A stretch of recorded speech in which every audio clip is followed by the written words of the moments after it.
Empregadas domésticas têm acesso a um lado das casas que poucos conhecem. Seus relatos revelam não apenas os segredos e peculiaridades de seus patrões, mas também mistérios sombrios que parecem se esconder nas sombras de mansões antigas e sótãos trancados. Algumas dessas histórias são tão inquietantes que desafiam a lógica e nos fazem questionar o que realmente acontece quando estamos sozinhos. Hoje, vou compartilhar 3 desses relatos aterrorizantes que eu recebi. Manterei os nomes anônimos para a segurança delas.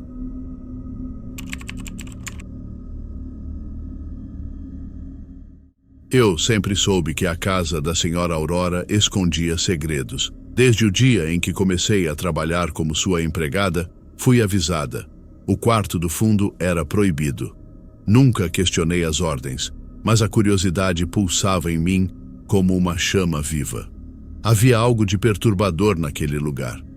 As paredes pareciam sussurrar quando a noite caía, e a escuridão nunca era totalmente banida, mesmo com todas as luzes acesas.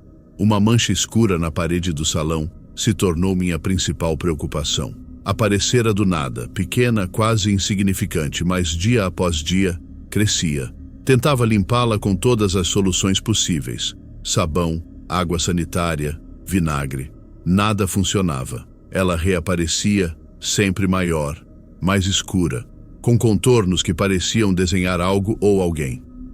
Certa noite, um pesadelo invadiu meu sono. Sonhei que a mancha na parede tomava forma humana. Era uma figura alta, magra, com traços desfocados, mas olhos brilhantes como carvões em brasa. Ela estendia uma mão em minha direção e, quando tentei fugir, a mão atravessou meu peito como uma lâmina gelada. Acordei ofegante, suando frio, mas algo me fez gelar ainda mais. A mancha não estava mais apenas na parede.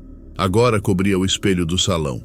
O espelho era antigo, de moldura dourada e desgastada, como se guardasse séculos de história. Tremendo, aproximei-me com um pano molhado. Ao tocar o vidro, senti uma resistência estranha, quase como se a superfície estivesse viva. Meu reflexo encarava-me, mas algo estava errado. Ele não copiava meus movimentos. Quando levantei o braço direito, ele levantou o esquerdo. Quando virei o rosto, ele permaneceu estático, com um sorriso que não era meu. Além do mistério do espelho, algo ainda mais estranho começou a acontecer. A senhora Aurora, sempre reservada e metódica, começou a me dar instruções cada vez mais peculiares.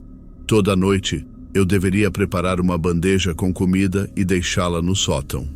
Nunca me foi permitido subir as escadas que levavam ao sótão, mas sempre que deixava a bandeja na entrada, na manhã seguinte ela estava vazia, como se alguém ou algo a tivesse consumido. Minha curiosidade tornou-se insuportável. Certa vez permaneci escondida perto da escada, esperando ouvir algum som ou ver algo que explicasse aquele ritual. Na calada da noite, ouvi murmúrios abafados vindo do sótão. Eram vozes femininas, chorosas e suplicantes. Meu coração disparou. Comecei a suspeitar que a senhora Aurora mantinha mulheres presas lá em cima. Um dia, enquanto ela estava fora, tomei coragem e entrei no sótão. O ar era pesado, impregnado de um cheiro acre de medo e desespero. Encontrei cadeiras com cordas e marcas no chão que indicavam que algo ou alguém fora arrastado. Havia pertences espalhados, como sapatos, lenços e pequenos enfeites, que pareciam ter pertencido a mulheres diferentes. Em um canto, um caderno velho, repleto de nomes e datas, reforçou meus temores. Eu sabia o que significava. Aquelas mulheres eram mantidas ali até que fossem vendidas para algum destino desconhecido. Não consegui ficar muito tempo. O pavor de ser descoberta me fez sair correndo, com o estômago embrulhado e as mãos trêmulas. Contei tudo à polícia, mas quando chegaram, o sótão estava vazio. Nenhuma evidência, nenhuma pista. A senhora Aurora, com sua calma perturbadora, negou tudo e me olhou com aquele sorriso enigmático que me gelou até os ossos. Abandonei o emprego e a cidade. Mas, até hoje, não consigo esquecer os murmúrios, e os nomes escritos naquele caderno. Tampouco o espelho, que parecia refletir algo mais que minha própria imagem. Às vezes, no silêncio da noite, tenho a sensação de que não escaparei por completo da casa da senhora Aurora.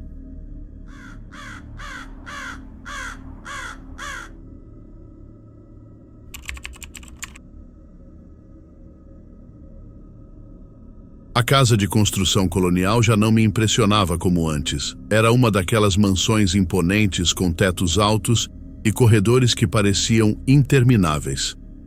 Há meses trabalhando como empregada, a solidão era minha única companhia, exceto por Max, meu fiel pastor alemão. Os donos raramente apareciam, deixando-me sozinha para cuidar das tarefas diárias. No início, achei que seria tranquilo, até agradável, mas logo percebi que havia algo naquela casa que me fazia questionar minha própria sanidade. Tudo começou com pequenos ruídos, como madeira estalando na escada.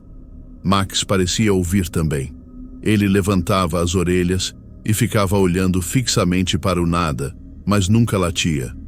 Achei que fosse apenas o barulho típico de uma casa antiga. As noites eram silenciosas, com exceção desses estalos que se tornaram cada vez mais frequentes. Passei a me sentir inquieta, mas tentava ignorar, dizendo a mim mesma que era apenas a estrutura envelhecida. Porém, uma semana depois, os estalos se transformaram em passos. Lentamente, como se alguém estivesse subindo e descendo as escadas. No início, pensei que estivesse imaginando coisas, mas Max, com os pelos eriçados, parecia confirmar que algo estava errado. Mesmo assim, tentei manter a calma. Trancava as portas, verificava as janelas e tentava dormir, mas meu coração batia forte todas as noites. Uma noite, decidi que não podia mais viver na dúvida. Peguei uma lanterna e, com Max ao meu lado, segui os passos que agora ecoavam pela casa. Subimos as escadas lentamente, cada degrau rangendo sob meu peso. Vasculhei cada cômodo do andar superior. Tudo estava em ordem. Nenhum sinal de intrusos, nenhuma janela aberta. Enquanto descia de volta, ouvi os passos novamente, mas agora vinham do andar de baixo. O som era tão claro e próximo que meu corpo inteiro congelou. Meu coração parecia querer sair pela boca. Corri para o meu quarto, trancando a porta e me encostando nela enquanto Max rosnava baixinho, como se algo estivesse do lado de fora. Passei o resto da noite sentada na cama, segurando um pedaço de madeira que tinha pego na cozinha, como se aquilo pudesse me proteger. A cada pequeno som, meu corpo reagia como se estivesse em perigo iminente.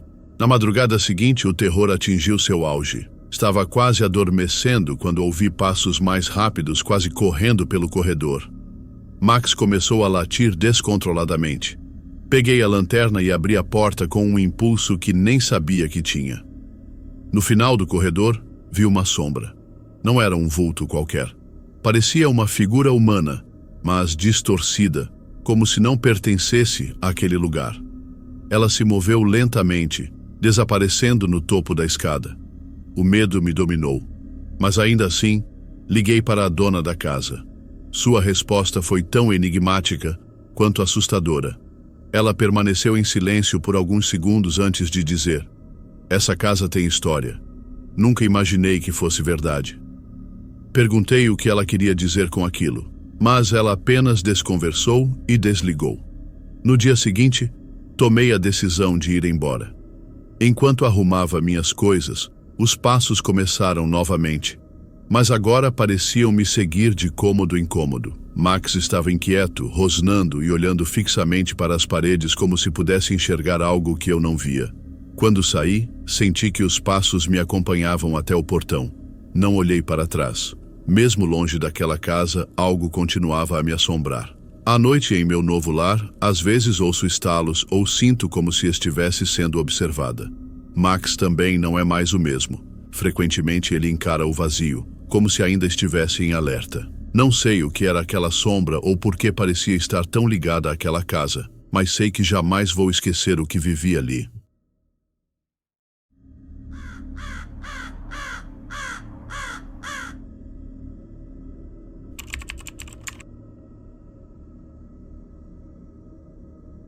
Aceitei o trabalho com entusiasmo. Limpar a grande casa da influente família Valverde era exaustivo, mas a remuneração compensava o esforço. Durante minha orientação inicial, a governanta foi clara em uma instrução peculiar: nunca abrir a porta do sótão. Motivos de segurança, ela explicou vagamente, sem entrar em detalhes. Embora intrigada, aceitei a regra sem questionar. Por semanas, minha rotina transcorreu normalmente. A casa, apesar de imensa, tinha um charme antigo e silencioso que às vezes beirava o melancólico. No entanto, certa manhã, enquanto limpava o corredor do andar superior, ouvi algo. Um som tão baixo que poderia facilmente ser descartado como fruto da imaginação. Parecia um choro, ou talvez um sussurro vindo do sótão.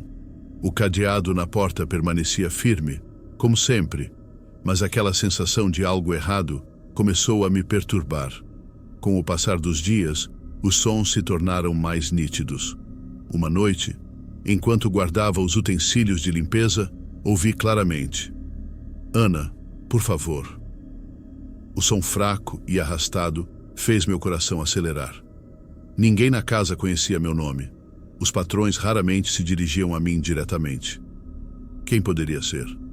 A curiosidade misturada ao medo tornou-se insuportável. Decidi que precisava descobrir o que estava acontecendo. Em um impulso, peguei um martelo do galpão de ferramentas.